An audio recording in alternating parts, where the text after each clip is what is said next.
Internet of Things dapat digambarkan sebagai infrastruktur global yang digunakan untuk memenuhi kebutuhan informasi pada masyarakat, memungkinkan layanan canggih dengan interkoneksi baik secara fisik dan virtual, berdasarkan pada yang telah ada dan perkembangan informasi serta teknologi komunikasi.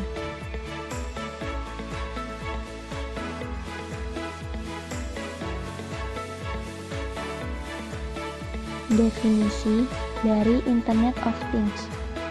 Untuk memahami definisi dari Internet of Things dapat dilihat melalui gabungan dari dua kata, yakni Internet dan Things, di mana Internet didefinisikan sebagai sebuah jaringan komputer yang menggunakan protokol-protokol Internet seperti Transmission Control Protocol dan Internet Protocol yang digunakan untuk berkomunikasi dan berbagi informasi dalam lingkup tertentu.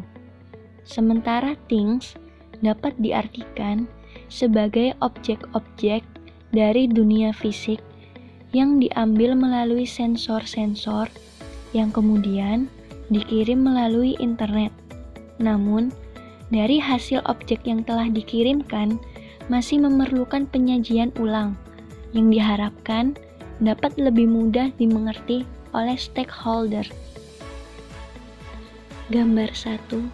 Sudut pandang teknik dari Internet of Things.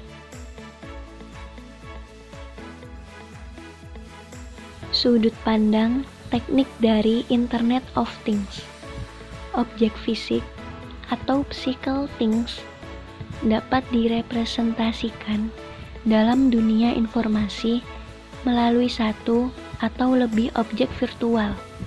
Tetapi, objek virtual dapat berdiri sendiri tanpa adanya pemetaan dengan objek fisik. Sebuah perangkat atau device adalah sebuah peralatan yang memiliki kemampuan untuk berkomunikasi dan beberapa kemampuan tambahan seperti sensing, actuation, data capture, data storage, and data processing, di mana sebuah perangkat nantinya akan mengambil informasi-informasi yang dibutuhkan dan menyajikannya sebagai sebuah informasi serta mengirimkannya untuk pengolahan selanjutnya. Namun demikian, ada juga perangkat yang langsung dapat mengolahnya berdasarkan informasi dan komunikasi yang diterima. Komunikasi antar perangkat atau communication between device. Perangkat mampu berkomunikasi melalui sebuah jaringan komunikasi melewati sebuah gateway, kasus A, berkomunikasi tanpa melewati gateway, kasus B, atau secara langsung, direct atau ad hoc, kasus C, atau kombinasi dari antar keduanya. Gambar 2. Model referensi dari Internet of Things. Model referensi dari Internet of Things. Gambar 2 menggambarkan mengenai model referensi dari Internet of Things yang terdiri dari 4 layer dan juga kemampuan manajemen serta kemampuan keamanan. Layer aplikasi pada IoT. Lapisan aplikasi atau application layer adalah kombinasi dari teknologi IoT dengan peralatan-peralatan industri yang bertujuan untuk menjadikan sistem sebagai solusi yang lebih cerdas. Teknologi tersebut antara lain 1. Smart sensor teknologi, 2. Teknologi informasi dan komunikasi. Layer layanan dan pendukung aplikasi.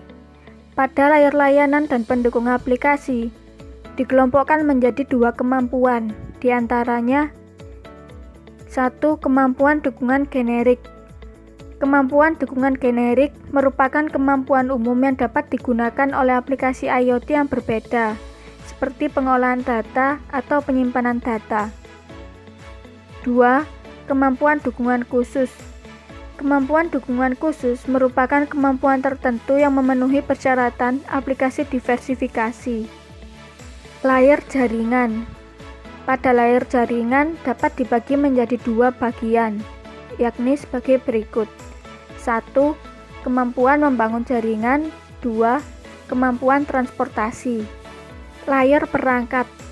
Pada layer perangkat dapat diklasifikasikan menjadi dua kelompok, diantaranya 1. Kemampuan perangkat. 2. Kemampuan gateway. Kemampuan manajemen.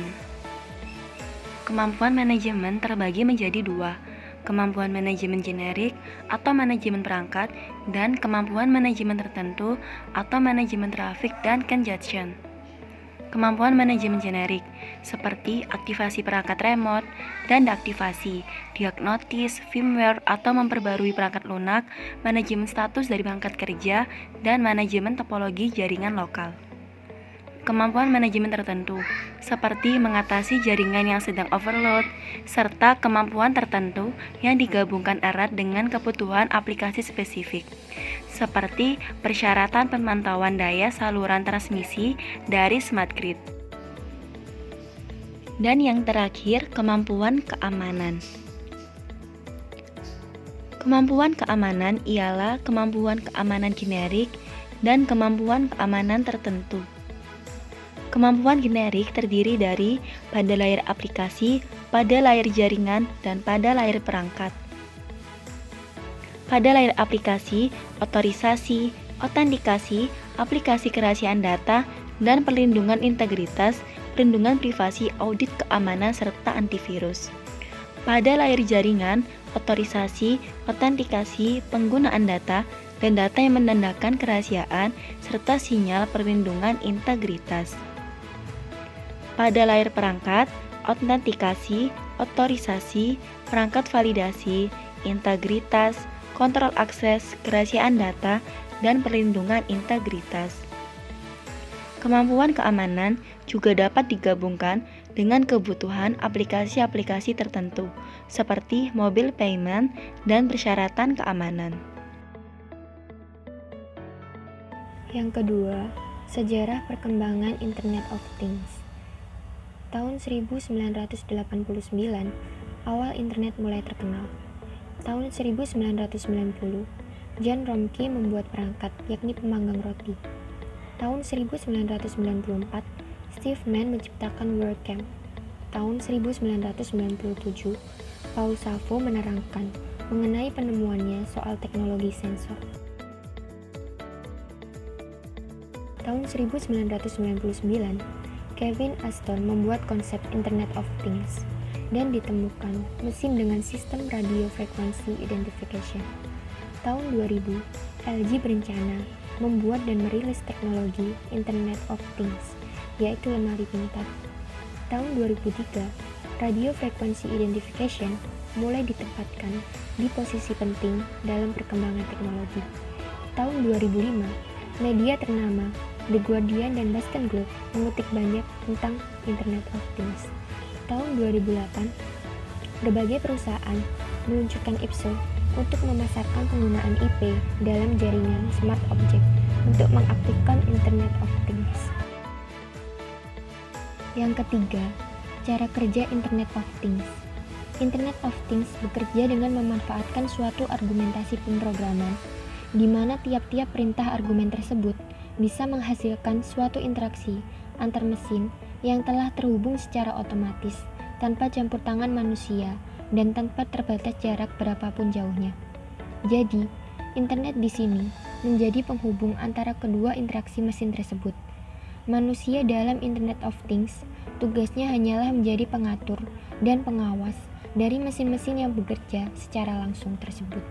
Selanjutnya, gambaran cara kerja Internet of Things. Gambar pertama, things atau barang fisik, yang dilengkapi modul Internet of Things. Gambar kedua, jaringan internet, yaitu perangkat koneksi ke internet seperti modem dan router wireless PD. Yang ketiga, platform cloud, yaitu cloud data center, tempat untuk menyimpan aplikasi beserta database. Jadi, internet di sini menjadi penghubung antara kedua interaksi mesin tersebut. Yang keempat, contoh aplikasi Internet of Things. Contoh aplikasi yang pertama adalah Ubiquitous Network Robot Platform Development for Transform Disaster Robot in Human Detection. Aplikasi ini merupakan salah satu aplikasi yang memanfaatkan teknologi robot dalam hal untuk menanggulangi sebuah bencana. Yang kedua, Smart Environment Monitoring and Analytics in Real-Time System.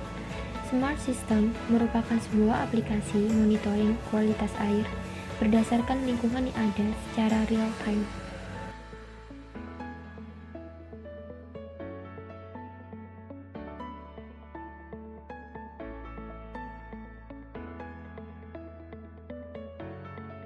Yang kelima, macam-macam bidang penerapan Internet of Things.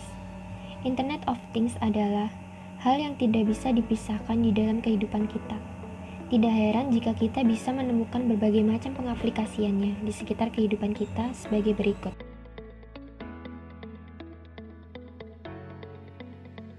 1. Pertanian. Ada berbagai macam pengaplikasian Internet of Things di sektor pertanian. Beberapa di antaranya seperti mengumpulkan data soal suhu, curah hujan, kelembapan, kecepatan angin, serangan hama, dan muatan tanah. Data-data tersebut bisa dipakai untuk mengotomatisasi teknik pertanian. 2. Energi. Sejumlah besar perangkat yang memakan energi, semacam switch, outlet listrik, lampu, televisi, dan lain-lain, kini sudah bisa terintegrasi dengan konektivitas internet. Dengan Internet of Things di bidang ini, sistem bisa berkumpul dan bertindak berdasarkan informasi yang terkait dengan energi dan daya demi meningkatkan efisiensi produksi dan distribusi listrik. Lingkungan. Aplikasi pemantauan lingkungan dari Internet of Things biasanya memakai sensor dalam membantu terwujudnya perlindungan lingkungan. Contohnya seperti apa? Penerapannya misalnya dengan memantau kualitas udara atau air, kondisi atmosfer atau tanah, bahkan juga bisa mencakup pemantauan terhadap satwa liar serta habitatnya. Tak hanya itu sebenarnya, bisa juga Internet of Things ini dimanfaatkan dalam penanggulangan bencana semacam sistem peringatan dini tsunami atau gempa bumi. Hal ini tentunya bisa sangat membantu. Perangkat Internet of Things dalam hal ini berarti punya jangkauan geografis yang sangat luas serta mampu bergerak. Macam-macam bidang penerapan Internet of Things. Otomatisasi rumah. Perangkat Internet of Things juga bisa dipakai untuk memantau dan mengontrol sistem mekanis, elektrik, dan elektronik yang digunakan di berbagai jenis bangunan, misalnya industri atau juga rumah Anda sebagai tempat tinggal. Alat atau pengembangan Internet of Things ini juga bisa memantau penggunaan energi secara real time untuk mengurangi konsumsi energi. Tidak hanya itu, bahkan bisa juga melakukan pemantauan terhadap para penghuninya. Contohnya, begitu Anda masuk ke rumah di malam hari, lampu menyala. Kemudian, begitu Anda masuk ke jadwal tidur, lampu akan mati secara otomatis. Pagi hari, taman akan disiram oleh air mesin penyiram otomatis. Begitu juga dengan kulkas Anda, yang bisa memesan stok makanan sendiri ketika habis. Semuanya bisa terintegrasi menjadi sistem rumah pintar. Di bidang kesehatan sendiri, tenaga medis sangat terbantu oleh kehadiran wearables, yang mana itu adalah perkembangan dari Internet of Things di bidang kesehatan. Pada era ini wearables semakin banyak berkembang. Nah, ini akan menjadikan suatu perkembangan yang mana dapat memantau pasien rawat jalan dari jarak jauh maupun rawat inap dengan lebih nyaman, sehingga pekerjaan dokter itu bisa lebih mudah. Sekaligus dapat memberikan lebih banyak data untuk para dokter. Jadi dengan adanya wearables ini, dokter tidak perlu kesulitan lagi untuk mengumpulkan data dari para pasien. Selanjutnya yaitu transportasi. Salah satu aplikasi dari Internet of Things di bidang transportasi adalah munculnya kendaraan pribadi dengan mode autopilot atau biasa disebut dengan autonomous car, atau yang sering juga disebut sebagai mobil tanpa pengendara. Mobil tersebut dapat mengenali lingkungan sekitarnya dan berjalan tanpa dikendalikan oleh manusia. Ini sebabnya mobil tersebut itu mempunyai sensor di berbagai sisinya, sehingga dia bisa melakukan belok atau manuver lainnya tanpa harus dikendalikan oleh manusia.